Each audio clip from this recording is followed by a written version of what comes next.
Hello friends, welcome you again on our YouTube channel. I hope you all are doing well and today we are going to discuss research aptitude जो आपके paper number 1 की एक important unit है।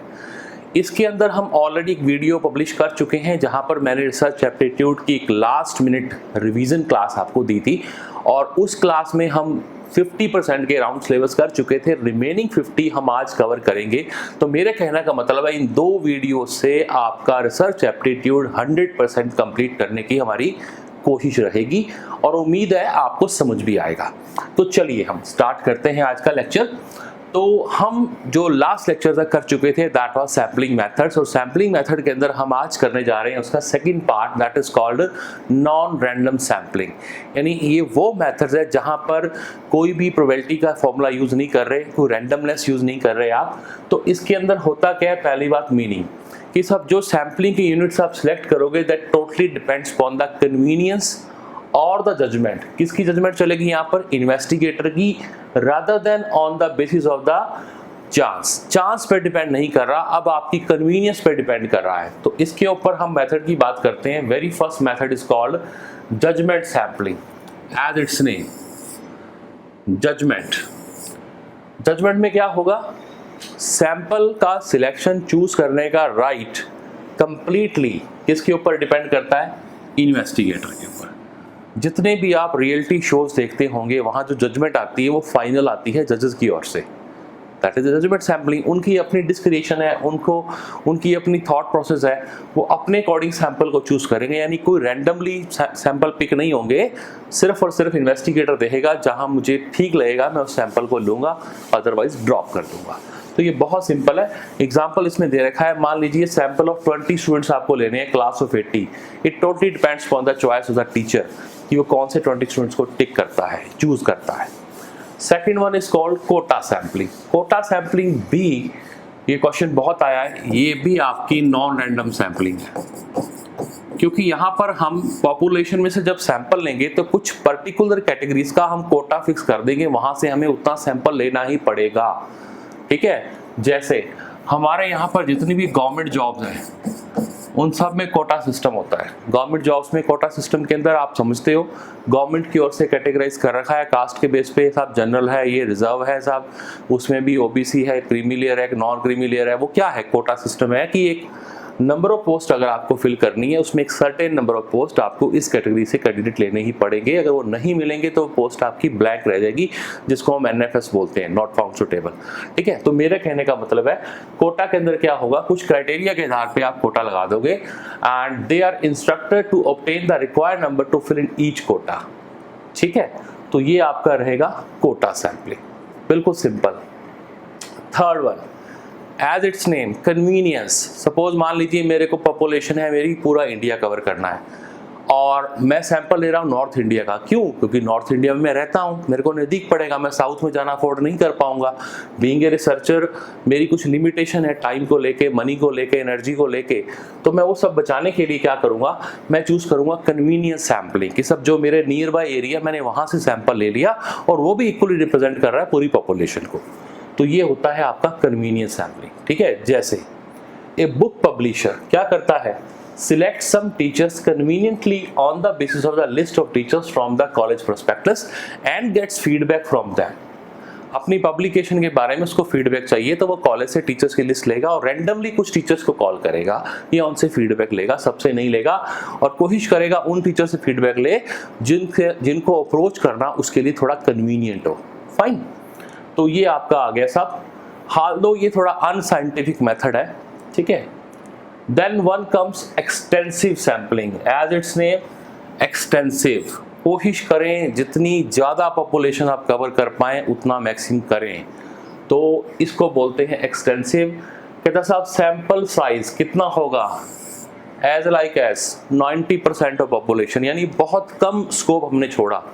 So only those units are left out. कौन सी, which is very difficult or almost impossible to collect. Otherwise we will try to collect the maximum information.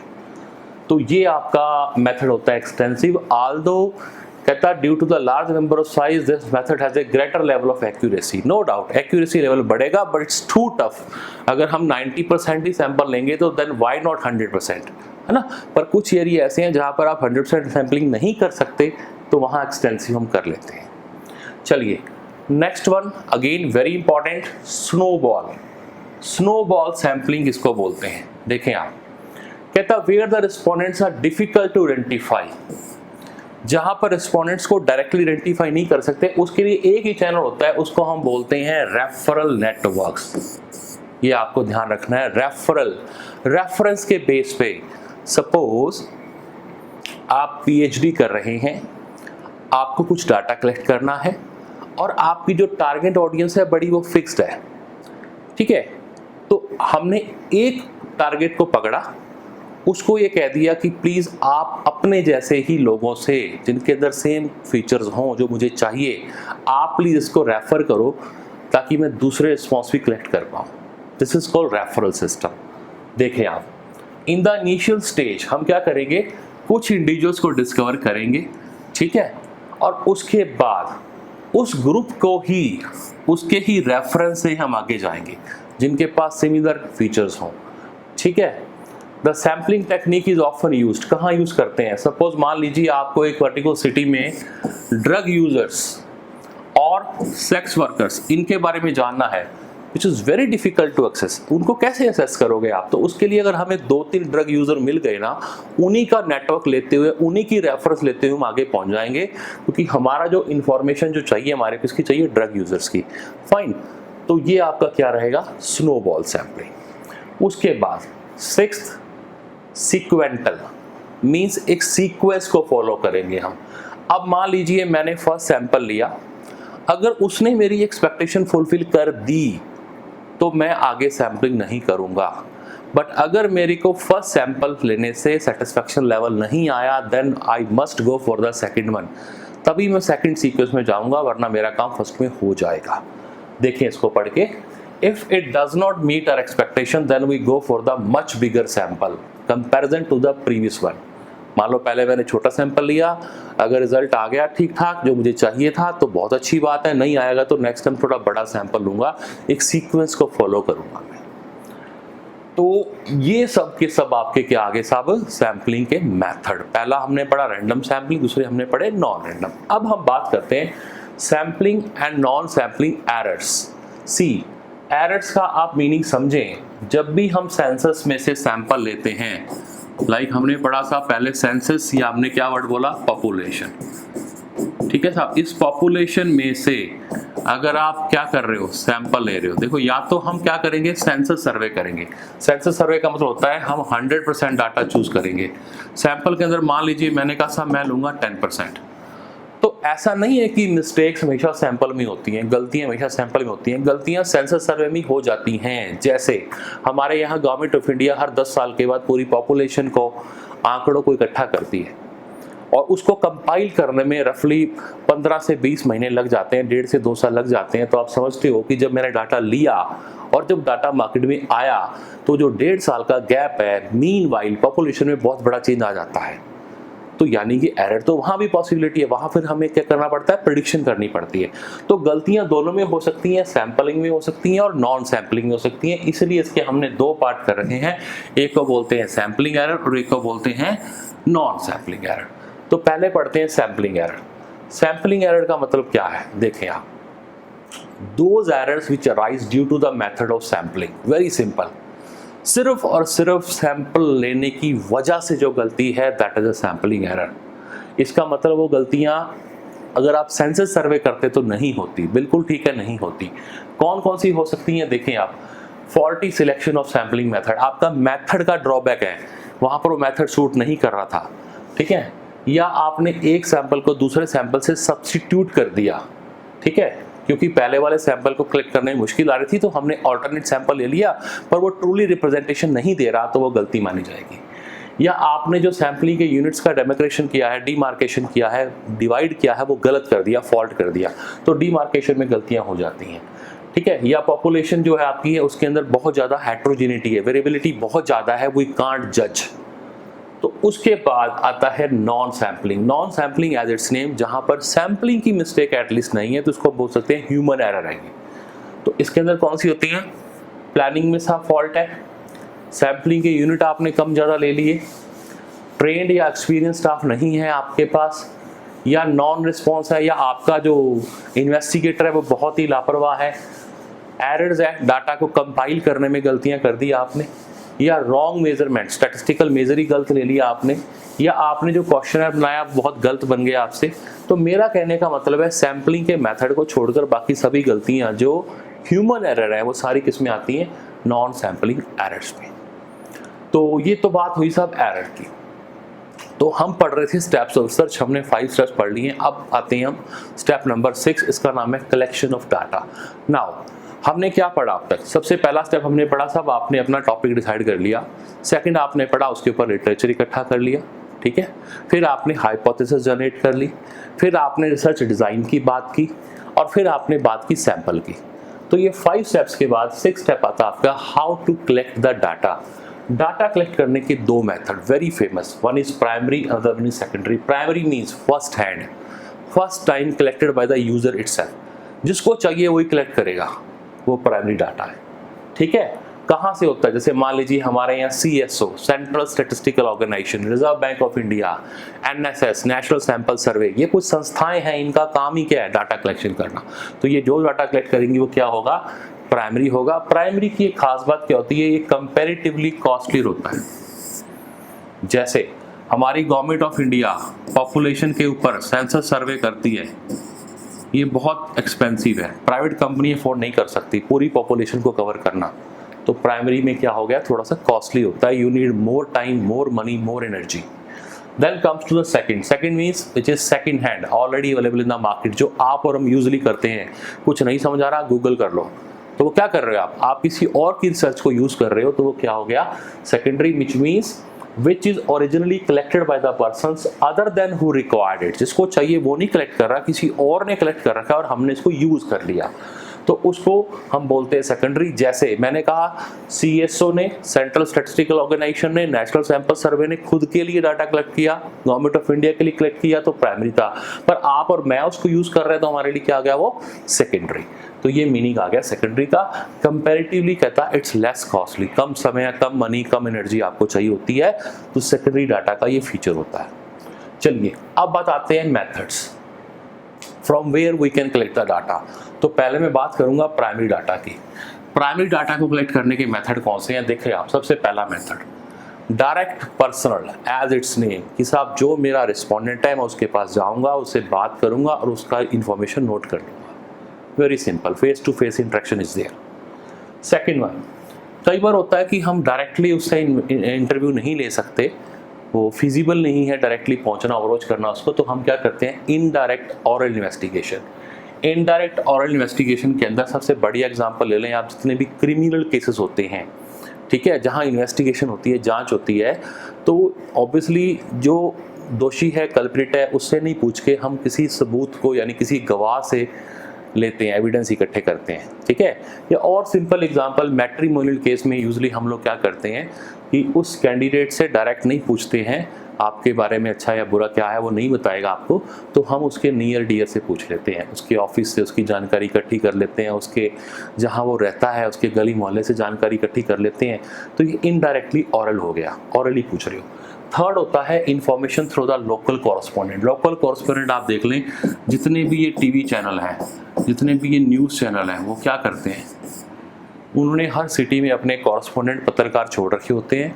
उस particular area में, reason में कोई भी घटना होती है तो वो रिपोर्ट करते हैं अपने मेन चैनल को, हेड ऑफिस को, हेड ऑफिस वो टेलीकास्ट करता है हमारे लिए। तो ये मीडिया वाले यूज़ करते हैं लोकल कॉरेस्पॉन्डेंट, क्योंकि मीडिया को खबर पूरे देश की चाहिए, बल्कि विदेशों में भी चाहिए होती है, उनके कॉरेस्पॉन्डेंट पॉइंट होते हैं। Next one comes mailed questionnaire. अगर आपका रिस्पोंडेंट पढ़ा लिखा है, आपको लगता है कि मैं उसको मेल करूंगा वो मेरे क्वेश्चनर को फिल कर देगा, तो आप जा सकते हो फोर्थ मेथड की ओर, this is called mailed questionnaire method. और अगर आपको लगता है मेरा रिस्पोंडेंट क्वेश्चनर के आंसर तो दे सकता है पर उसको क्वेश्चनर पढ़ना ही नहीं आएगा, तो मैं फिफ्थ मेथड पे आऊँगा, जिसको बोलते हैं शेड्यूल्स। और questionnaire sent through the enumerators. क्या करेंगे? हम हमारी टीम का कोई इन्वेस्टिगेटर का बंदा साथ जाएगा, और जैसे मान लीजिए आपको रूरल एरिया में इन्वेस्टिगेशन करनी है, सैंपल इकट्ठा करना है, तो ऑब्वियसली उनकी लैंग्वेज कुछ और होगी, लोकल लैंग्वेज होगी, तो आपने लोकल लैंग्वेज का एक बंदा अपने साथ ले लिया और उससे जानकारी पूछी और शेड्यूलर ने उसको फिल कर दिया। तो these are the 5 ways to collect the data under the primary data. ठीक है साहब। Now after primary come to the secondary. Secondary को हम दो पार्ट में डालते हैं, एक बोलते हैं पब्लिश्ड, एक बोलते हैं अनपब्लिश्ड। पब्लिश मतलब जो ऑलरेडी मार्केट में आ चुका है। जैसे सबसे पहले आते हैं गवर्नमेंट पब्लिकेशन। गवर्नमेंट के अंदर देखें आप, इंडियन ट्रेड जर्नल है, आरबीआई का बुलेटिन आता है मंथली, या सेंसस की रिपोर्ट्स आती हैं, कोई इंटरनेशनल पब्लिकेशन, जैसे आज की डेट में हम कोविड-19 में हम सभी WHO की गाइडलाइंस को फॉलो करते हैं, तो WHO के पब्लिकेशन आते हैं, उसमें अपनी अपडेट लाते रहते हैं। इंटरनेशनल लेबर ऑर्गेनाइजेशन ILO है, UNO है, वर्ल्ड बैंक है, जिनको फाइनेंस की नॉलेज होगी they can better understand. IMF से कुछ डाटा हम लेते हैं कि सब बैलेंस ऑफ पेमेंट का स्टेटस क्या चल रहा है। So lot of publications are there. उसके अलावा किसी कमेटी की, जो गवर्नमेंट ऑफ इंडिया, कई बार देखा होगा आपने कुछ केसेस में हम CBI कमेटी कोई कमेटी बिठाते हैं, 1 मैन कमीशन होता है, तो वहाँ से जो रिपोर्ट निकल के आती है वो भी क्या होती है, पब्लिश। जैसे एग्जांपल आपको दे रखा है reports of the finance commission. फिर किसी रिसर्च इंस्टीट्यूशन के, जैसे कोई यूनिवर्सिटी रिसर्च ब्यूरो है, सेंट्रल स्टैटिस्टिकल ब्यूरो है, इनका डाटा पब्लिश होता है, वहाँ से आप ले सकते हो। मैगजीन से ले सकते हो, हर ट्रेड की, हर बिजनेस की अलग अलग मैगजीन आती हैं। ठीक है साहब। अच्छा, किसी एसोसिएशन से आप ले सकते हो, ट्रेड यूनिट्स बनी हुई हैं, वो भी अपना डाटा इंडस्ट्री का पब्लिश करती रहती हैं। एंड कोई पर्सनल इन्वेस्टिगेशन हो सकता है। और अनपब्लिश हम सिंपली किसको बोलते हैं, जो आप लोग एमफिल या PhD बच्चे करते हैं, वो किसी यूनिवर्सिटी में सबमिट करते हैं, तो वो ओपन प्लेटफॉर्म में तो है बट वो अनपब्लिश्ड है, यानी अगर उसके ऊपर बुक नहीं आई मार्केट में, सिर्फ थीसिस फॉर्मेट में है, तो वो क्या है, अनपब्लिश्ड सोर्स है आपका। तो अनपब्लिश्ड सोर्स के बाद now we come to the next point, collection of data हो गया आपका। अब डाटा आपने प्राइमरी से लिया, डाटा आपने सेकेंडरी से लिया, उसका एंड यूज क्या है, हम उसको करेंगे एनालाइज। तो सबसे इंपॉर्टेंट स्टेप हमारा अब शुरू होता है, how to analyze the data. So उसके लिए क्या करना पड़ेगा, बहुत सारे स्टैटिस्टिकल टूल मार्केट में आते हैं जो आपकी हेल्प करते हैं। जैसे अगर मैं बात करूं, जो भी लोग PhD करते हैं, तो हम बहुत ही फेमस टूल है हमारे यहाँ SPSS, statistical package for social sciences, सभी उसको यूज़ करते हैं, एक रेडीमेड सॉफ्टवेयर है। तो इसके अंदर बहुत सारे टूल हैं, जैसे आपने सुना होगा कोरिलेशन है, रिग्रेशन है, मीन निकालना इनफैक्ट, है ना। इवन जो हमारा MS ऑफिस में एक्सेल है, वो भी बहुत शानदार सॉफ्टवेयर है। अगर वो भी हमें कंप्लीट आ जाए तो बहुत बड़ी बात है, क्योंकि एक्सेल के अंदर भी ऐसे बहुत सारे फॉर्मूले हैं जो हमारे डाटा को एनालाइज करने में हमारी हेल्प करते हैं। इनफैक्ट आप मीन, मीडियन, मोड उससे निकाल सकते हो। So there are lot of ways जहाँ पर हम क्या करते हैं, डाटा को एनालाइज करते हैं। तो मीनिंग पढ़ते हैं इसका, देखो आप एनालिसिस में क्या है, कहता है डाटा कलेक्ट होने के बाद रिसर्चर का काम क्या होगा, task of analysing them. Analysis of data क्या चाहिए, number of the closely related operations such as, सबसे पहले एस्टेब्लिशमेंट ऑफ द कैटेगरीज, उसके लिए हम वर्ड यूज करते हैं लगभग। देखो सबसे पहले the application of these categories to raw data through the, हम एक काम करते हैं कोडिंग, या हम क्या करते हैं टैबुलेशन। ठीक है, तो रिसर्चर क्या करेगा, रॉ डाटा को पहले कोडिंग करेगा। अब अगर मीनिंग में आपको बताऊं कोडिंग का, तो आप देखें क्या होगा। कोडिंग के अंदर हम क्या करते हैं, कहता coding operation is usually done at this stage through which the categories of data are transformed into the symbols. कुछ सिंबल, मैंने कहा साहब सपोज मेरे पास क्वेश्चन आया some from male candidate, some from female candidates, तो मैंने मेल को 1 दे दिया, फीमेल को 2 दे दिया। ये मैंने क्या कर दिया, कोडिंग कर दिया। कोडिंग के बाद हम बात करते हैं, सिंबल देने के बाद हम बात करेंगे एडिटिंग की।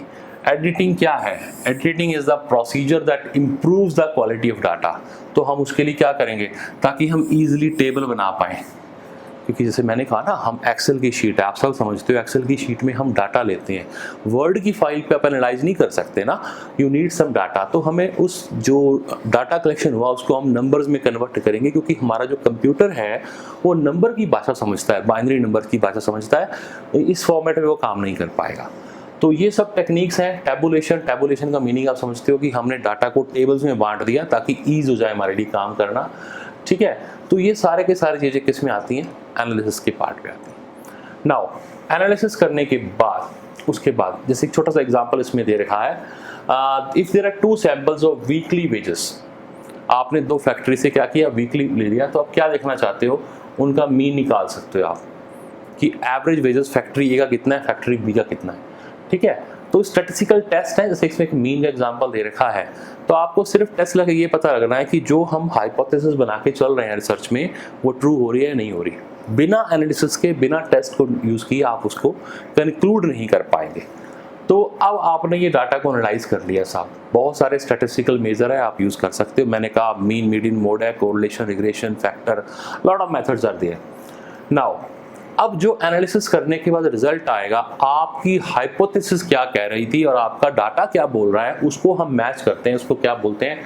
Hypothesis testing. सो कहता है after analysing the data, researcher क्या हुआ, इस पोजीशन में आ जाएगा कि जो उसने हाइपोथेसिस अज्यूम की थी, टेंटेटिव जम्पशन ली थी, वो ट्रू है या फॉल्स है, तो वो ये चेक करता है। तो उसके लिए हम बहुत सारे टेस्ट हैं, जैसे कुछ टेस्ट के नाम आपको दे रखे हैं। काई स्क्वायर टेस्ट सुना होगा आपने, टी टेस्ट स्मॉल सैंपल के लिए होता है, देन एफ टेस्ट आपने सुना होगा, ठीक है। तो इन हाइपोथेसिस को हम टेस्ट करते हैं, तो उसके बाद टेस्ट का जो रिजल्ट आएगा उसको हम अपनी भाषा में इंटरप्रेट करेंगे, that is called generalisation and interpretation. तो इसमें क्या होगा, देखें आप, जब आपके पास डाटा एनालाइज हो गया, उसके बाद आपका रिसर्चर का काम क्या होगा कि उस डाटा को इस वे में प्रेजेंट करना कि वो लेमन लैंग्वेज में हर किसी को समझ में आ जाए। देखो अब स्टैटिस्टिकल टूल आपने लगा दिया, उसका रिजल्ट आ गया, वो तो कुछ पॉइंट्स में आ गया। सपोज मैंने निकाला correlation and value the correlation comes to 0.93।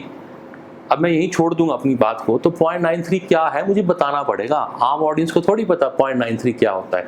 तो हम उसको इंटरप्रेट करेंगे कि सर 0.93 की वैल्यू ये होती है कि जितना ज़्यादा 1 के क्लोज होगा उतना उन दोनों वेरिएबल में रिलेशन ज़्यादा अच्छा होता है।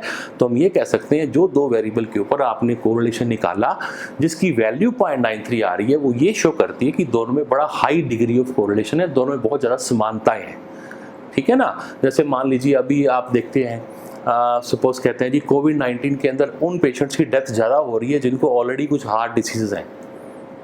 तो अब क्या हुआ, हम चेक करेंगे इज देयर एनी कोरिलेशन कि सब हार्ट पेशेंट जल्दी इफेक्ट हो रहा है कोरोना से, ठीक है, क्योंकि उसकी इम्यूनिटी वीक है या उसको कुछ और इश्यूज हैं। तो मेरा कहने का मतलब है कि हम दोनों में कोरिलेशन चेक करेंगे। तो अगर मेडिकल साइंस अपनी भाषा में रिपोर्ट आपको देगी तो समझ नहीं आएगी, अगर वो डॉक्टर उसको इंटरप्रेट करेगा या मीडिया उसको इंटरप्रेट करेगा आम आदमी के लिए, तभी हम समझ पाते हैं इसका मायने क्या है। तो वो सारा काम किस में आता है, इंटरप्रिटेशन के अंदर आता है। तो इसमें बड़ी सिंपल सी बातें। अब फाइनली सर आपका इंटरप्रिटेशन भी हो गया, अब हम क्या करेंगे, उसको रिपोर्ट फॉर्मेट में पैक कर देंगे। एक रिपोर्ट आप बनाएंगे रिसर्च की, तो ये हमारा लास्ट स्टेप होता है। अब रिपोर्ट रिसर्च की बन रही है, आप पीएचडी के लिए बना रहे हो या आपने को वैसे इन्वेस्टिगेशन किया, हर रिपोर्ट का फॉर्मेट फिक्स होता है।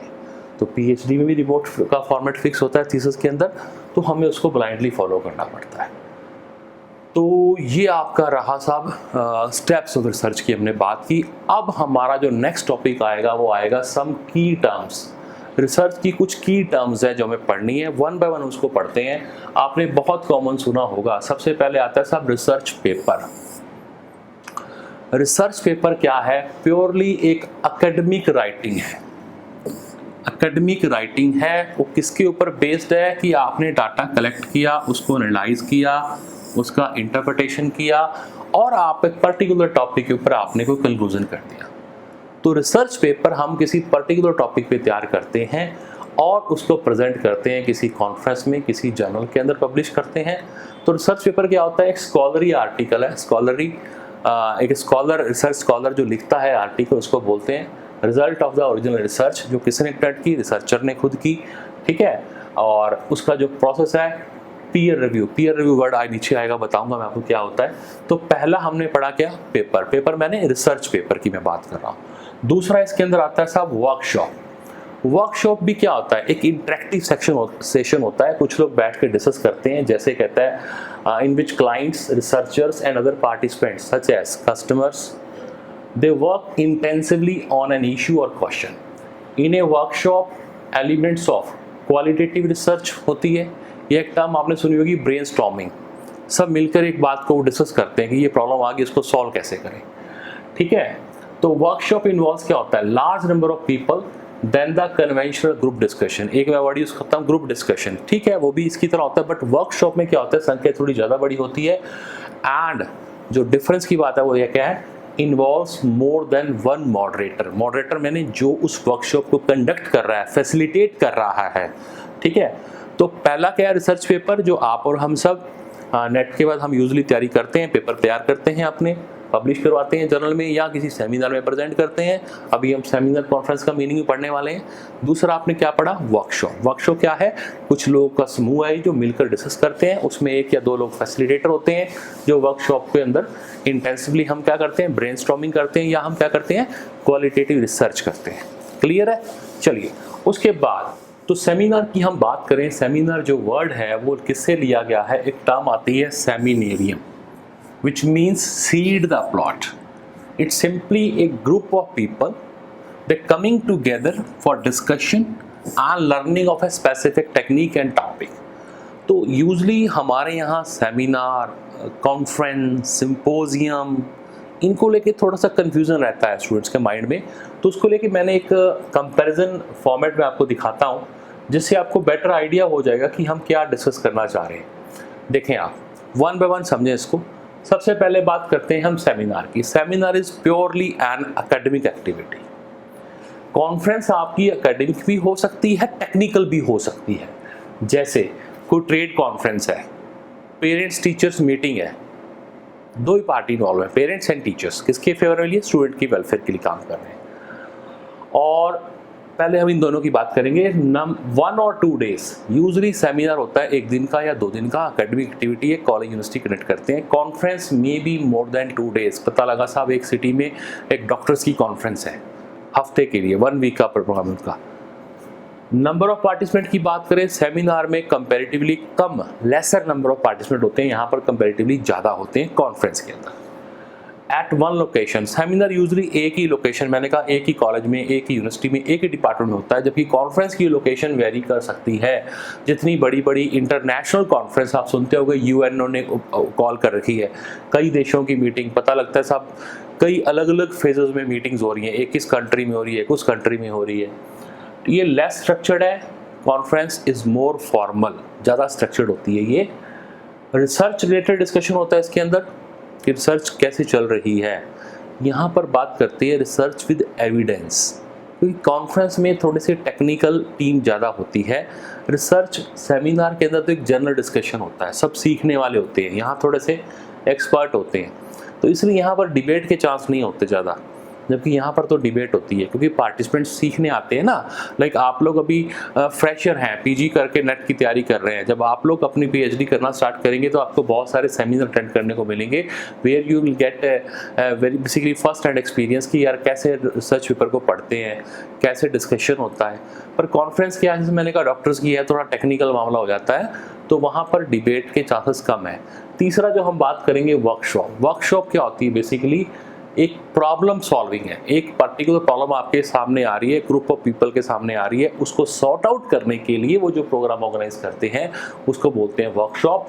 यूजली इट आल्सो टेक 1 और मोर डेज, इट डिपेंड्स कि आप मान लो कोई टेक्निकल स्किल आप सिखाना चाहते हो अपने वर्कर्स को, तो वर्कशॉप लगानी पड़ेगी।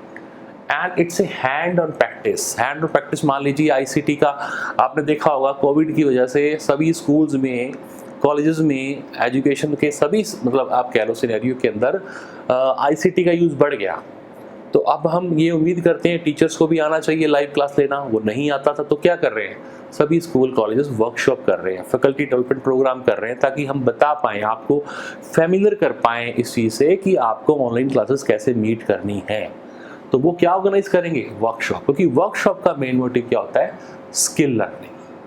इसके साथ साथ कुछ बातें और जो आपको पता होनी चाहिए वो ये, कॉन्फ्रेंस के कुछ और नाम हैं, याद रखना आप, कांग्रेस, कन्वेंशन, कॉलिक्यूम, समिट।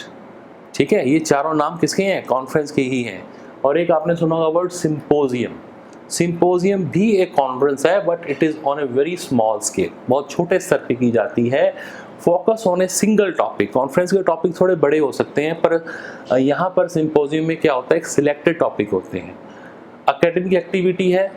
और जो सबसे खास बात है वो ये है, नो एक्सटर्नल ऑडियंस, कोई बाहर से ऑडियंस नहीं आती, उसी ऑर्गेनाइजेशन के अंदर ही कंडक्ट होता है।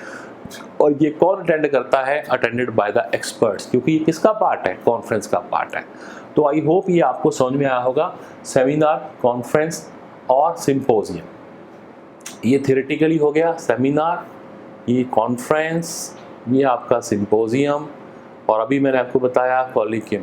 Again it's an academic meeting, specialist deliver the address on a topic and then answer the question related to that topic. ठीक है, अब मोस्ट ट्रेंडिंग जो आज की डेट में चल रहा है that is webinars through internet. So webinars are presentations that involve an audio or video component with the help of internet। बहुत सिंपल सी बात है, आप और हम अलग अलग जगह बैठे हैं बट थ्रू द इंटरनेट हमारी कनेक्टिविटी हो रही है और हम एक डिस्कशन कर रहे हैं। यानी सभी सेमिनार्स आज के डेट में, पिछले मार्च 2020 ऑनवर्ड सारे के सारे सेमिनार्स आज की डेट में वेबिनार्स में कन्वर्ट हो चुके हैं। ठीक है, तो ये बड़ा लेटेस्ट टॉपिक है वेबिनार, पूछ सकता है आपसे इसके बारे में। चलिए, नाउ एक टर्म आती है थीसिस राइटिंग। तो वैसे तो राइटिंग का एक फॉर्मेट है, ठीक है।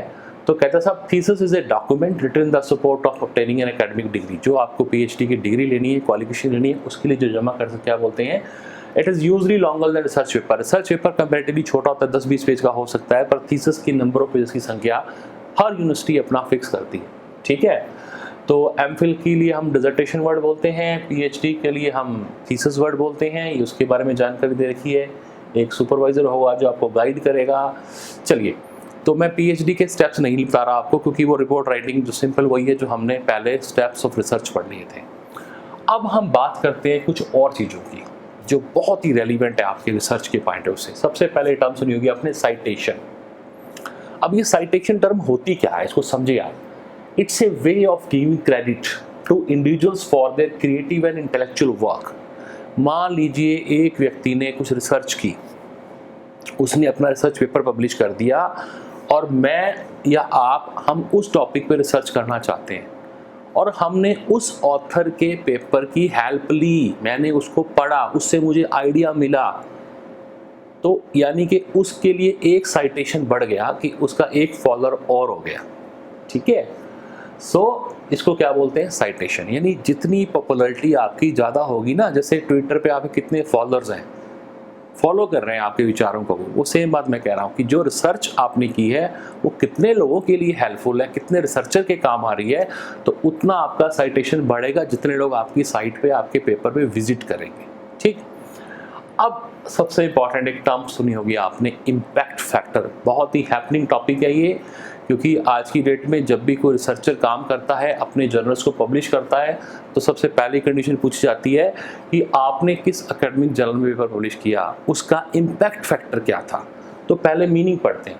Impact factor of an academic journal is an scientometric index. ये ध्यान रखना, ये term, it is called as a scientometric index. क्या रिफ्लेक्ट करता है वो, that reflect the average number of citation to the recent articles published in the journal। आपके journal में जो भी रिसेंटली आर्टिकल पब्लिश हुए, उन आर्टिकल्स की क्रेडिबिलिटी क्या है, कितने रिसर्चर ने उसको यूज़ किया, पढ़ा, उसके बारे में सोचा, साइटेशन किया। ठीक है, it reflects the relative importance of A journal with in its field. और जिस जर्नल का सबसे ज़्यादा इम्पैक्ट फैक्टर होगा, उसकी नेचुरली बात है थोड़ी सी गुडविल ज़्यादा होगी। अब हम थोड़ा डिटेल में जाएं, इम्पैक्ट फैक्टर वर्ड आया कहाँ से, इसको कैलकुलेट कैसे करते हैं।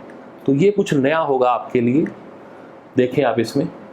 हिस्ट्री, इम्पैक्ट फैक्टर वर्ड दिया किसने साहब, ये ऑथर का नेम है साहब, Garfield. He was the founder of the institute of a scientific information, इसको बोलते हैं ISI। तो इम्पैक्ट फैक्टर जो कैलकुलेशन शुरू हुई, इसकी कब हुई, 1975 में। किसके लिए हुई, for the journal listed in the JCR, journal citation report. बाद में इस कंपनी को अक्वायर कर लिया Thomson scientific and health care ने 92 में। 2018 के अंदर अगेन इस कंपनी को सेल कर दिया, किसको, ओनेक्स corporation, name of the firm. And right now at present JCR का नाम क्या है, उसको बोलते हैं क्लैरीवेट। ध्यान रखना, पूछ सकता है आपसे। ये तो बात हुई उसकी हिस्ट्री की, है क्या ये। अब बात आती है इसको कैलकुलेट कैसे करते हैं। उसके लिए एक बड़ा सिंपल सा फॉर्मूला आप याद रखना, वो क्या है, कि आपकी नंबर ऑफ साइटेशन कितनी है, ठीक है, number of citation and number of article publish, number of articles published, कितने आर्टिकल साहब, पिछले 2 साल के आर्टिकल्स, कम से कम पिछले, यानी कि ये कह सकते हैं आप कि जो जर्नल 2 साल से ज़्यादा पुराना नहीं है उसका इम्पैक्ट फैक्टर नहीं हो सकता। Example, number of article publish, साहब 2018 में एक जर्नल के कितने आर्टिकल पब्लिश हुए, 40। नेक्स्ट ईयर 2019 में अगेन 40, ये 19 है, टोटल कितने हो गए आपके, 40 एंड 40 80, और साइटेशन कितनी है, 160, यानी टोटल साइटेशन पिछले 2 साल में 80 पेपर्स की 160 हुई, तो आपका इम्पैक्ट फैक्टर क्या हो गया, 2। Number of the citation divide by number of the articles published, simple, number of citations 160 है and total number of articles publish in that journal 40 + 40, 40 + 40 क्यों बोल रहा हूँ मैं, पिछले प्रीसीडिंग 2 ईयर्स, अभी 2020 चल रहा है तो 18 एंड 19 को ऐड किया मैंने और डिवाइड कर दिया, तो मेरा इम्पैक्ट फैक्टर 2 आएगा। एक चीज़ याद रखना, नोट कर रखा है मैंने यहाँ पर, यूजुअली जिसका इम्पैक्ट फैक्टर मोर देन 5 होता है उस जर्नल को हम अच्छा मानते हैं। अच्छे का मतलब कोई रेशियो तो नहीं है, कोई बेंचमार्क तो नहीं है, बट यूजुअली हम ये बोलते हैं इम्पैक्ट फैक्टर जितना ज़्यादा हो उतना अच्छा है, तो more than 5 counts very good. चलिए अब अगेन ये बहुत ही इंपॉर्टेंट टॉपिक है, नेट में पूछे जा सकते हैं आपसे। एक आता है word H index. H index क्या है सर? एच इंडेक्स दिया था हिश, ऑथर का नाम है जिसने दिया था, हिश ने कब दिया था, 2005 में। एच इंडेक्स क्या है? That attempts to measure both the productivity and the impact of the publish. अभी हमने बात की इम्पैक्ट फैक्टर की, तो बेसिकली आपके रिसर्च के ऊपर जो एच इंडेक्स वर्ड आता है ना, एच इंडेक्स क्या शो करता है कि जो आपने काम किया है वो कितना क्वालिटेटिव है और कितना ज़्यादा काम किया। काम की क्वांटिटी, नंबर्स और उसकी क्वालिटी दोनों मैटर करती हैं, और दोनों को ध्यान में रखते हुए क्या निकाला जाता है, एच इंडेक्स। कैसे निकालते हैं वो भी आपको बताता हूँ मैं। देखें आप, ये फॉर्मूला ध्यान रखें, H number of papers, quantity की बात कर रहा है, equals to H number of the citation. Citation मैंने आपको पहले बताया कितने लोग आपके पेपर को फॉलो कर रहे हैं। H number of papers quantity term होगी, क्वांटिटी के लिए, और कितनी उसकी साइटेशन है। कैसे? इसको समझने के लिए हम एग्जांपल लेते हैं। देखें आप, number of papers 1 2 3 4 5, her paper की अलग अलग साइटेशन होगी। पहले पेपर को 5 लोगों ने रेटिंग की, साइटेशन मिला आपको 5। सेकंड पेपर में मिला आपको 4, थर्ड में 5, फोर्थ में 3, 5 में 7। फॉर्मूला ये कहता है दोनों इक्वल होनी चाहिए, क्वांटिटी इक्वल्स टू क्वालिटी। अब इक्वल कैसे होंगे साहब? सेम तो नहीं है, किसी में रेटिंग ज़्यादा है, किसी में रेटिंग बहुत कम है। तो मैं क्या करूँगा, एच नंबर ऑफ पेपर्स और एच नंबर ऑफ साइटेशन, ये मैं उठा लूँगा कॉमन। कॉमन क्या है मेरा? 3 है, कि कम से कम साइटेशन कितना है, 3 है ना, कम से कम साइटेशन 3 है। तो क्या 3 पेपर पब्लिश हो चुके हैं? हाँ सर 5 हो चुके हैं। चलो ऐसा करो, एच इंडेक्स कितना ले लो आप, 3 ले लेते हैं। At least H number of papers should be equal to the H number of the citation. तो यहाँ पर आंसर क्या आएगा आपका? 3।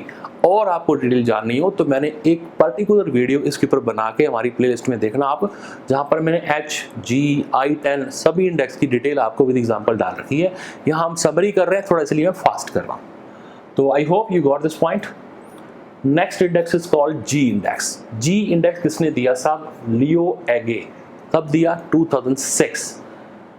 Again it's for quantifying the productivity in the science based on a publication record. आपके कितने नंबर ऑफ पेपर्स अब तक आ चुके हैं जर्नल्स के अंदर, उसके ऊपर हम जो इंडेक्स बोलते हैं उसको क्या बोलते हैं? जी इंडेक्स। एग्जाम्पल देता हूँ, बहुत सिंपल है आपको।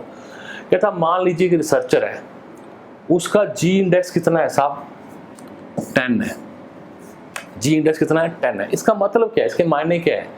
Which means he has published at least 10 articles that have received 100 citation। जो फॉर्मूला होगा ना इसका बेसिकली ये होगा 10 की पावर 10। अगर आपका जी इंडेक्स 10 है ना, तो आपकी साइटेशन 100 होनी चाहिए। अगर आपका जी इंडेक्स 9 है तो 9 की power 9, 81 citation should be there। This is the calculation जो मैंने आपको यहाँ बता दी है। हाँ, अब बात आती है जी और एच में फ़र्क क्या है। ध्यान रखना, जी बात करता है क्वांटिटी की, एच बात करेगा क्वालिटी की। जी बात करेगा क्वांटिटी की सिर्फ, क्योंकि यहाँ पर मैंने क्या किया, 9 पेपर्स हैं और 9 × 9 कर दो, 81 साइटेशन है तो ठीक है, चलेगा। अब आप देखना एच से कंपेयर करते हैं। जैसे छोटा सा एग्जांपल मैं दिखाता हूँ आपको, यहाँ पर आए, unlike H index these citations could be generated by only a small number of articles। कैसे? एग्जाम्पल के तौर पे एक रिसर्चर के 20 पेपर्स हैं, 1 से लेके 20 उसके पेपर्स हैं, उसमें पहले जो 15 पेपर है ना, उसकी साइटेशन क्या है, 0 है ही नहीं, साइटेशन ही नहीं है। पर जो रिमेनिंग है ना 5, 16, 17, 18, 19 एंड 20, उन सब का मैं टोटल करता हूं तो वो निकल आता है 400। पहले 15 पेपर में कोई साइटेशन नहीं है, उसको कोई नहीं जानता था, पर बाद के 5 पेपर इतने पॉपुलर हो गए, उसकी साइटेशन 400 हो गई, तो उसका जी इंडेक्स 20 आएगा, क्योंकि 20 की पावर 20 करूंगा तो 20 जा 400। तो ये एग्जांपल आपको दे रखा है कि लास्ट 5 पेपर में संख्या ये रही साइटेशन की, तो उसका जी इंडेक्स कितना माना जाएगा। देखो लास्ट के 5 पेपर का मैंने आपको बताया था, ये दे रखा है 350, 35, 10, 3, 2, ये हो गया सा 400। जी 20 हो गया, उसका जी इंडेक्स 20 हो गया, पर एच इंडेक्स कितना होगा, 3। ठीक है, here G index will be 20 but H index will be the 3। आप चेक करना, अगेन मैंने इसका न्यूमेरिकल डाल रखा है। Next one comes I10। I10 index क्या है? I10 सबसे सिंपल, ये किसने दिया, गूगल ने दिया। कब आया ये, 2011 में। ठीक है साहब, तो कहता it indicates the number of academic publication an author has written that have at least 10 citation. जितने भी आपने पेपर लिखे उसमें कम से कम 10 साइटेशन आपकी हैं, तो उसको क्या बोलते हैं, I10। चलिए, अब उसके बाद जो भी हम थीसिस में रिपोर्ट राइटिंग करते हैं, तो हमने जिन जिन लोगों का यूज़ किया, रेफरेंस जो मैं वर्ड यूज़ कर रहा हूँ, साइटेशन क्या कहता है, तो हमें उनको एक्नॉलेज करना पड़ता है। सपोज मैंने अपनी रिसर्च में 10 लोगों को पढ़ा, उनको फॉलो किया, तो मुझे 10 को एक्नॉलेज करने के लिए 10 का नाम नीचे लिखना पड़ेगा, रेफरेंसेस के अंदर लिखना पड़ेगा। पर रेफरेंस लिखेंगे कैसे, उसके स्टाइल है। स्टाइल बहुत सारे हैं, पर सोशल साइंस में हम बात करते हैं APA स्टाइल की और एक हम बात करते हैं MLA स्टाइल की। दोनों का डिफरेंस मैंने यहाँ पर लिया है आपके लिए, आप इसको समझें। सबसे पहले आए, रेफरेंसिंग होता क्या है, set of rules telling you how to acknowledge the thoughts, ideas and works of others in a particular way। कि जिन लोगों का रिसर्च मैंने यूज़ किया उनको मैं एक्नॉलेज कैसे करूँगा। तो रेफरेंसिंग के अंदर बेसिकली पर्पस क्या है, successful academic writing, avoiding plagiarism. Plagiarism आप भी बताऊँगा, आपको कॉपी करना होता है। Key to your assignments and research. तो कहता बहुत सारे इस तरह के स्टाइल्स हमारे यहाँ चलते हैं। तो मैं यहाँ पर बात करूँगा APA की और बात करेंगे हम MLA की। ये 2 मोस्ट कॉमन है। APA का मतलब यहाँ पर आपको दे रखा होगा, अमेरिकन साइकोलॉजिकल एसोसिएशन, और MLA का meaning again it is given modern language association. ठीक है, तो दोनों का डिफरेंस कुछ इस तरह से आप समझें। सबसे पहले APA यूज़ कहाँ होता है, सोशल साइंसेस में। ये कहाँ होता है, ह्यूमैनिटीज़ में, लाइक लॉ का सब्जेक्ट है। ठीक है, साइकोलॉजी का सब्जेक्ट है। इसमें जो टाइटल होता है वो इटालिक होता है, and the most necessary words वो किस में होते हैं, कैपिटल लेटर में होते हैं। यहाँ पर क्या होता है, टाइटल अंडरलाइन होता है और बाकी मेजर वर्ड्स कैपिटलाइज होते हैं। ये कुछ डिफरेंस है। यहाँ पर जो सोर्स पेज होता है उसका टाइटल क्या होगा, उसको रेफरेंस साइटेड बोलते हैं। ठीक है, यहाँ पर बोलते हैं work cited. Here only the last name author is used. APA में सिर्फ ऑथर का लास्ट नेम यूज होता है। यहाँ पर क्या होता है, फुल नेम। MLA के अंदर बता रहा हूँ, यहाँ पर ऑथर का name and year of publication use करते हैं, वहाँ पर ऑथर का नेम और पेज नंबर यूज़ करते हैं। तो यहाँ पर कॉमा यूज़ होते हैं, वहाँ पर नहीं होते। तो एनी हाउ इसकी पूरी डिटेल है। अगर आप इस वीडियो के डिस्क्रिप्शन में जाएंगे तो मैं एक PDF आपके लिए डाउनलोड कर दूंगा, जिसके अंदर आपको इन दोनों का डिफरेंस आपको दिखेगा। ठीक है, चलिए, तो इसके ऊपर बहुत ज़्यादा बात नहीं करेंगे। बाकी स्टाइल्स कौन से हैं, ये नाम आपको दे रखा है। ACS American chemical society, AGLC Australian guide to legal citation, AMA वगैरह वगैरह, ये कुछ नाम है। हार्वर्ड का है, वैंकूवर है, ये वगैरह वगैरह नाम इसके, ठीक है। अब जब हम रेफरेंस को लिखते हैं ना तो उसमें कुछ टर्म यूज करते हैं, जैसे एक टर्म आती है आईबिड। अब आईबिड क्या है? It's an abbreviation for a Latin word, ठीक है, जिसका मतलब होता है सेम। सेम का मतलब क्या होता है? It refers to the same author and a source, ठीक है। किसी बुक या जर्नल में इमीडिएटली आपने यानी एक ही ऑथर को 2 बार यूज कर दोगे ना तो आप आईबिड वर्ड लिख दोगे। ऐसे ही हम डॉट बोलते हैं op dot cit, it's abbreviation for the Latin word ops cited, meaning the work, इसका सब मैंने पहले वर्क अपना साइट कर रखा है, सेम ऑथर का काम मैंने पहले शो कर रखा है। और एक वर्ड आपने सुना होगा एलओसी डॉट सिट, ये भी लैटिन रीजन से वर्ड बना। इसका मीनिंग क्या है? इसको मैं अगर कंपेयर करूँ ना, देखें आप यहाँ पर आप पढ़ें, it is use in the place of ibid. Ibid की जगह इसको यूज करते हैं, कब करते हैं? When the reference is not only to the work immediately preceding but also refer to the same page. सिर्फ उसका काम सेम नहीं है दो ऑथर का, उनका जो सॉरी उस पिछले वाले ऑथर का, उसका पेज भी सेम है। तो अगर दोनों चीजें मिलती होंगी तो हम आईबिड वर्ड नहीं लिखेंगे, हम क्या लिखेंगे? loc.cit, ठीक है। After that et.all means all others, ठीक है, यानी 4 ऑथर हैं, पहले का नाम लिखे et और लिख दिया तो बाकी सबका नाम आ गया। फिर आपने सुना होगा बड़ा फेमस, ये आपके लिए बहुत जरूरी है जानना, शोध गंगा एट गंगोत्री। शोध गंगा क्या है? एक नेम है जो एक डिजिटल रिपोजिटरी स्कीम है गवर्नमेंट ऑफ इंडिया की। उसमें गवर्नमेंट ऑफ इंडिया क्या कहती है, सभी यूनिवर्सिटीज़ को ये इंस्ट्रक्शन है कि आप अपनी जो पीएचडी जितनी भी आप करवाते हैं उनकी सॉफ्ट कॉपी हमारे पास जमा होनी चाहिए। वो जमा कौन करता है? एक संस्था है, उसको बोलते हैं INFLIBNET. This is information and library network centre, ये ध्यान रखना, information and library network centre एक ऑटोनॉमस आईयूसी है। आईयूसी किसको बोलते हैं? इंटर यूनिवर्सिटी सेंटर है। इसका हेड ऑफिस गुजरात में है, यहाँ पर आपको मिलेगा पढ़ने के लिए, देख रखा है यूजीसी को गाइडलाइंस दे रखी हैं आपने कि जो भी आपकी थीसिस होंगी उसकी एक कॉपी आपको हमारे यहाँ देनी पड़ेगी, ठीक है। तो CD must be authenticated by the supervisor, जो आपका गाइड होगा वो ऑथेंटिकेट करेगा उसको, ये जेन्युइन वर्क है। एंड उसके बाद ये इसकी डिटेल है इन्फ्लीबीनेट की। It's autonomous inter university centre of UGC at Gandhinagar Gujarat. Operation start किया इसने 91 में, बट एज ऑफ नाउ ये एक इंडिपेंडेंट सेंटर है जून 96 के बाद, और इसी ने लॉन्च किया था शोध गंगोत्री। शोध गंगोत्री एक ऑनलाइन प्लेटफॉर्म है जहां पर जितने भी लोग अपनी रिसर्च को स्टार्ट करने के लिए जो सिनॉप्सिस बनाते हैं वो यहाँ पर सबमिट होती है। यानी अगर आपको पीएचडी स्टार्ट करना है, रिसर्च स्टार्ट करना है, तो यू नीड सम डाटा कि यार मैं कैसे करूं, मेरा टॉपिक कैसा होगा, मुझे काम कैसे करना होगा, क्योंकि PhD is just it's not just like MCom और एमए, है ना। कोई बुक नहीं पढ़नी है आपको, research is something all together different from your academic activities. तो उसके लिए जानकारी इकट्ठी करनी पड़ती है। तो बेस्ट वे है आप इस साइट पे जाएं, शोध गंगोत्री। तो आपसे पहले उस टॉपिक पे कितने लोगों ने काम कर रखा है, उसकी सिनॉप्सिस क्या है, और अगर आप डिटेल जानना चाहते हो तो आप शोध गंगा पे जा सकते हो, इसमें थीसिस पढ़ी है पूरी की पूरी, ठीक है। इसके अलावा इन्होंने स्टार्ट किया था सोल। सोल क्या है? Software for universities libraries. एक इनकी है ईपीजी पाठशाला, ये पीजी कोर्सेज को टीच करते हैं। यानी ऐसे बहुत सारे ओपन प्लेटफॉर्म हैं जो गवर्नमेंट ऑफ इंडिया ने शुरू कर रखे हैं आप सब लोगों के लिए। जो बच्चे पोस्ट ग्रेजुएशन कर रहे हैं वो इतने मेच्योर्ड हैं, वो फ्री ऑफ कॉस्ट यहाँ पर जाके अपनी स्टडी कर सकते हैं। बहुत सारे लेक्चर्स, बहुत सारा मैटर है, और इनफैक्ट बहुत अच्छी अच्छी यूनिवर्सिटीज़ के प्रोफेसर्स ने टीच किया हुआ है। You will gate a very good knowledge out of that, ठीक है। सो आप इनको विजिट जरूर करें। उसके बाद एक लास्ट टॉपिक हमारा रह गया, वो है रिसर्च एथिक्स। तो पहली बात, एथिक्स का मीनिंग क्या है साहब, ये कहाँ से आया? इथोस। इथोस का मीनिंग क्या था? कस्टम और कन्वेंशन। तो ये आपके एक मॉरल प्रिंसिपल्स हैं जो आपके बिहेवियर को गवर्न करते हैं। एथिक्स, ठीक है, मॉरल वैल्यूज है बेसिकली, या यूँ कह लें रिसर्च में एथिक्स क्या होते हैं? व्हाट इज राइट और व्हाट इज रॉन्ग।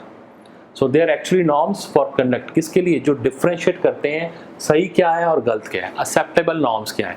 तो रिसर्च एथिक्स के नाम पे कुछ गाइडलाइंस हैं जो हमें फॉलो करनी पड़ती हैं। तो अगर मैं बात करूं प्रिंसिपल्स की, तो मेनली आप रिसर्च के अंदर चाहे डाटा कलेक्शन करें, ठीक है, चाहे इंटरप्रिटेशन करें, चाहे कोई रिपोर्ट बनाएं, तो उसके अंदर कोशिश करें कि आप रिसर्च एथिक्स को फॉलो करें, ठीक है। अब फॉलो करने की प्रोसेस क्या है, मेनली कंसेप्ट एक ही है, what is wrong and what is right, इसकी पहचान होना है, सही गलत की पहचान बताना ही आपको बताना है रिसर्च एथिक्स के बारे में। तो अब इसकी अप्रोचेस की बात करते हैं। एक अप्रोच आती है इसकी, दैट इज कॉल्ड डेंटोलॉजिकल। डेंटोलॉजिकल अप्रोच क्या कहती है, वो कहते हैं साहब एक यूनिवर्सल कोड होता है। यूनिवर्सल कोड का मतलब क्या है कि अच्छा या बुरा सभी के लिए सेम है। जैसे एग्जाम्पल के तौर पे मर्डर एंड स्टीलिंग, चोरी करना या किसी को मारना, ये एथिकली रॉन्ग है हर कल्चर में, हर सोसाइटी में, ठीक है ना। कोई इसको अच्छा थोड़ी कहेगा, जस्टिफाई थोड़ी करेगा इस चीज को।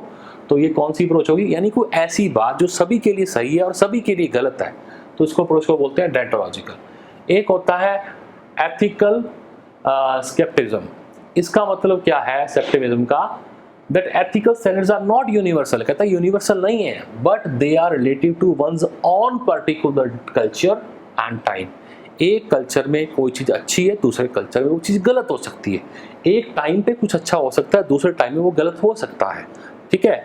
अगर मैं बात करूं आज से like 20 years back intercaste marriage हो सकता है बहुत से लोगों के लिए एक गलत परंपरा रही हो, but with the change of time आज की बहुत ज़्यादा गलत उसको नहीं माना जा रहा। तो मतलब एक कल्चर में अभी वो गलत हो सकता है, एक में अभी वो अच्छा हो सकता है, ठीक है। नेक्स्ट आता है साहब यूटिलिटेरियनिज्म अप्रोच। ये कहती है साहब आप ये देखो जो आप डिसीजन लेने जा रहे हो उसकी यूटिलिटी क्या है, अच्छा बुरा देखना है उसमें आपको। Decision regarding the ethics and research should be based on this examination and comparison of किसका, cost and benefit that may arise from a study. कि जो भी आप स्टडी करने जा रहे हो उसकी कॉस्ट क्या है और उसके बेनिफिट क्या है, वो आपको स्टडी करने हैं। अगर आपकी एक्सपेक्टेड बेनिफिट आपकी कॉस्ट से ज़्यादा है, बेनिफिट ज़्यादा है, तो ये माना जाएगा स्टडी आपकी क्या है, बड़ी ही एथिकल है, ठीक है। चलिए एथिक्स में कुछ टर्म्स आती हैं जो आपको पता होनी चाहिए। सबसे पहली टर्म एक आती है प्लैगरिज्म। बहुत फेमस टर्म है, सुनी होगी आपने। प्लैगरिज्म सिंपली क्या होता है, practice of taking someone else work और idea and passing them off one on. किसी और की बात कही गई को मैं ये कह दूँ साहब मैंने बोला, किसी और की तीसरे से कॉपी पेस्ट कर लिया आपने, ये प्लैगरिज्म है और ये टोटली वॉइड है, अनएथिकल प्रैक्टिस है। और आज की डेट में सभी यूनिवर्सिटीज़ के अंदर प्लैगरिज्म के सॉफ्टवेयर अवेलेबल हैं। हर रिसर्चर को ये डायरेक्शन दी जाती है कि जो भी आप रिसर्च करें पहले उसका प्लैगरिज्म चेक करें। कुछ सॉफ्टवेयर फ्री ऑफ कॉस्ट भी आते हैं, आप वहाँ पर जाके भी चेक कर सकते हो, ठीक है ना। तो प्लैगरिज्म को छांटने का, चेक करने का मकसद क्या है, कॉपी पेस्ट को दूर करना, ये मीनिंग है प्लैगरिज्म का। इतना जानना आपके लिए काफ़ी होगा। प्लैगरिज्म के बाद अब क्वेश्चन आता है कितने तरह का होता है। एक होता है इंट्रा कॉर्पल, एक होता है एक्स्ट्रा। इंट्रा का मतलब क्या होता है, copy of the plagiarism where a researcher has copied from another. ये दूसरे कॉपी कर लेना, एक रिसर्चर ने दूसरे रिसर्चर की रिसर्च को कॉपी कर दिया, वो इंट्रा कॉर्पल है। और आपने किसी बुक, किसी गाइड को कॉपी कर दिया, तो जर्नल कॉपी कर दिया, किसी आर्टिकल कॉपी कर दिया, वो कौन सा होता है, एक्स्ट्रा, ठीक है। एक और टर्म आती है इसमें, आता है डुप्लीकेट पब्लिकेशन। एक ही रिजल्ट को आपने दो अलग अलग टाइम फ्रेम में पब्लिश करवा दिया, डुप्लीकेसी, ये भी गलत है, अनएथिकल प्रैक्टिस है, अलाउड नहीं है ये, ठीक है। एक आता है इसके अंदर फैब्रिकेटिंग, इनवैलिड डाटा, स्पूरियस, ऐसा डाटा जो वैलिड ही नहीं है वो आप पब्लिश कर रहे हो, ये भी गलत है, इसको बोलते हैं फैब्रिकेट कर दिया आपने। एक बोलते हैं हम फॉल्सिफिकेशन। इसमें हम क्या करते हैं, रिसर्चर क्या करता है, डाटा को मैनिपुलेट करता है, ठीक है। चाहे रिसर्च की मटेरियल की बात हो, चाहे उसके इक्विपमेंट की बात हो, उसके प्रोसेस की बात हो, उसने इसको चेंज कर दिया, मैनिपुलेट कर दिया, इसको बोलते हैं फॉल्सिफिकेशन कर दिया। एक वर्ड आता है इसमें पीयर रिव्यू। पीयर रिव्यू आज की डेट में बहुत इंपॉर्टेंट है, हर जर्नल का होता है, ये यूजली होता है अच्छे जर्नल्स का। जर्नल्स में क्या करते हैं, सपोज आपने कोई रिसर्च पेपर सबमिट किया, तो वो क्या करेंगे, जर्नल उस रिसर्च पेपर को कुछ एक्सपर्ट्स के पास भेजेंगे, उनकी राय लेंगे कि वेदर इज इट ओके और नॉट, इसको रिवाइज करना चाहिए या पब्लिश करना चाहिए। तो अगर उनको लगता है इसमें कुछ और अमेंडमेंट चाहिए और क्वालिटी इंप्रूव हो सकती है, तो आपके पास दोबारा भेज देंगे कि इसमें ये पॉइंट आप हमें लग रहा है कुछ मिसिंग है, कुछ और बेटर करो, इम्प्रोवाइज करो इसको, उसको बोलते हैं पीयर रिव्यू। इसमें एक और वर्ड आता है ब्लाइंड पीयर रिव्यू, जहाँ पर आपको ये भी नहीं पता होगा कि रिव्यू कहाँ गई है। रिव्यू कमेटी में यानी अगर 3 एक्सपर्ट हैं तो तीनों एक्सपर्ट एक दूसरे को भी नहीं जानते, that is called blind peer review, ठीक है। तो this was all about from the my side. तो रिसर्च एप्टीट्यूड के बारे में हम जितना हमें ज़रूरत थी हमने सबके बारे में जाना, और उम्मीद है आपको ये काफ़ी हेल्पफुल रहेगा एग्ज़ाम के लिए। और अगर वीडियो अच्छा लगे तो चैनल को सब्सक्राइब भी करें और अपने फ्रेंड सर्कल में शेयर करें। Thank you very much.